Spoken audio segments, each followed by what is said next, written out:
Last month, we saw Kristen Wydell unseat Leslie Brinster as the reigning champ at the 2008 Seneca Soiree. In the men's open division, Brian Swayberger is coasting along in this year's Seneca Soiree, carrying a 15-stroke lead over the competition after 3 rounds. Looks like this is a race for second in the final 9, folks. To see who makes it as second runner-up, stay tuned as Disc Golf Monthly starts now.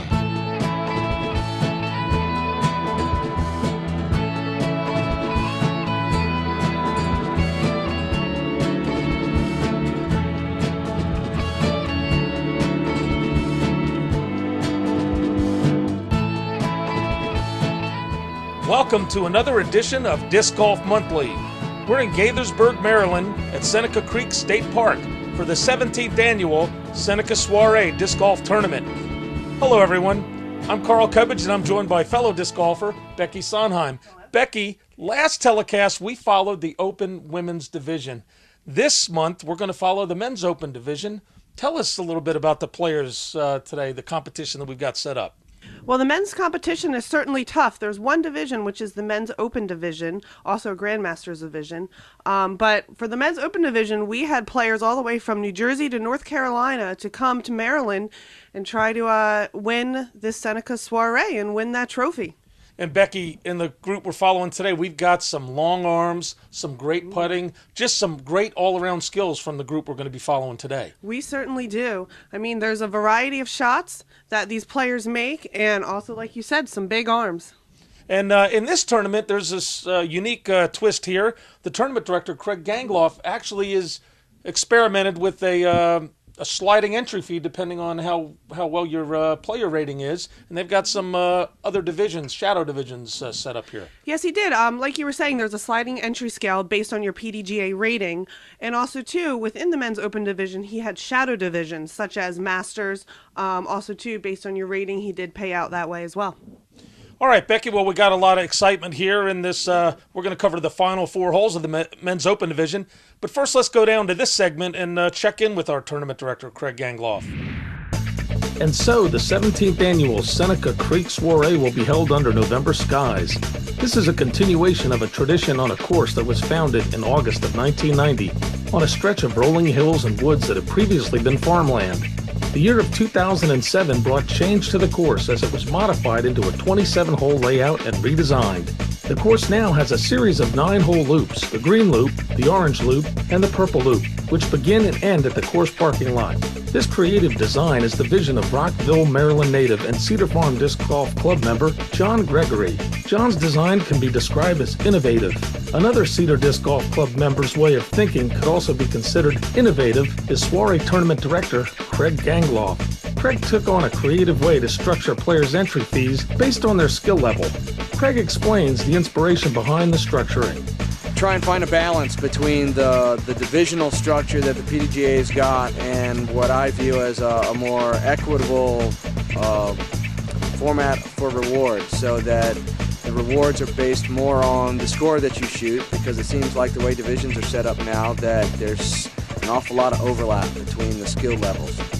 Another issue Craig is trying to address is players who are not confident they will cash and don't play due to what they feel are high entry fees. Craig talks about what he organized to remedy that, as well as what he expects the outcome to be. We threw in a sliding scale on the entry fees based on your rating.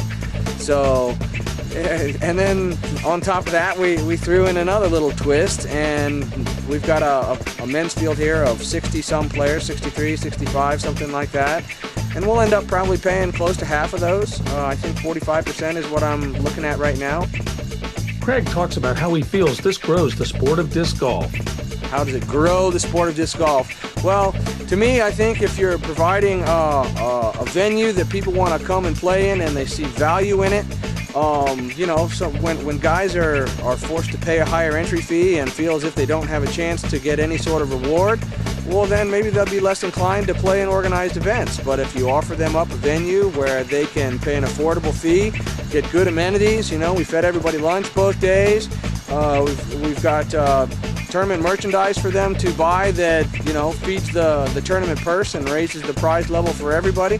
You give people a nice place to play and a good event and good value, and hopefully that's the kind of thing that grows the sport of disc golf. Mark Stiles shares with us his feelings on the sliding entry fees.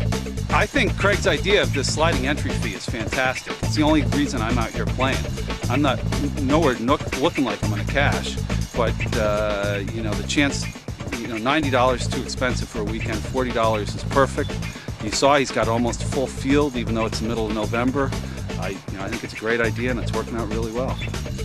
At the start of the tournament, the weather was fantastic. It was mild with a little wind and no rain. Everything changed early in the second round as a monsoon rushed in and soaked the entire course.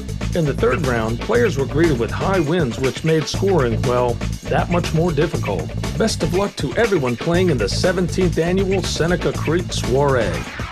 Well, Becky, John Gregory did quite a job redesigning this course from an 18-hole layout to a 27-hole layout, and the sliding entry fees, count me in.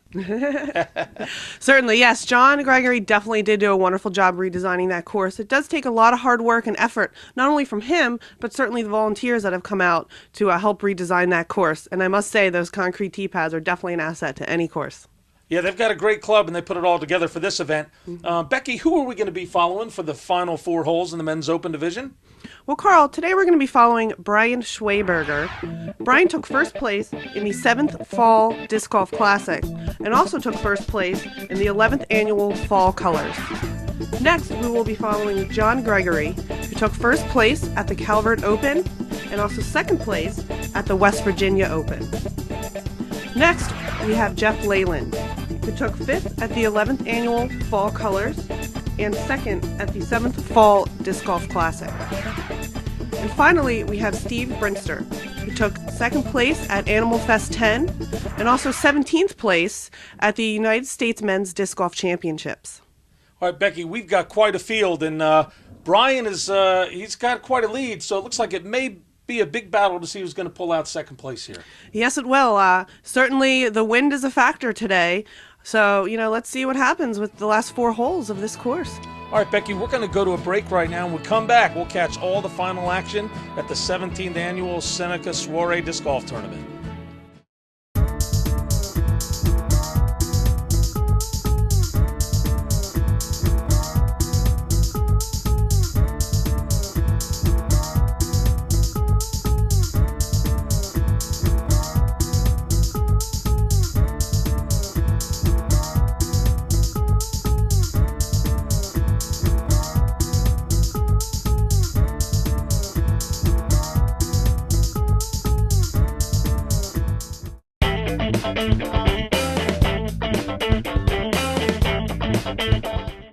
Hi, welcome to Climo's Corner. I'm Ken Climo, 11-time world champion. We're here to talk about putting and the physics that go along with it, for my style at least. There's many different variations out there, but this is the one I choose to use. I like to go with what they call as a weight shift transfer and very little spin on your putt. Obviously you're going to have some spin when you're putting, but you don't want to have an excess of spin. Kind of like when you throw a long shot and it's got a lot of spin and speed, it wants to kick out. So the less spin and speed you have on your putts, the more often they're going to stay in if you hit the chains. And one way to achieve that is, instead of pulling it into your body and really spinning it out, it creates a lot of spin and a lot of wrist motion. So there's a lot of variables there. So what I try and do is I try and get my hand low, like you're pitching something underhand. It's a really straight motion. It's hard to get offline with that. So I get rocking, get my weight transfer, drop down, get set, and then explode out where I'm up on the front of my toe and my back leg's up. And that's that way I can get all my weight into it without falling forward. If you want to learn more about other techniques, visit www.kenclimo.com.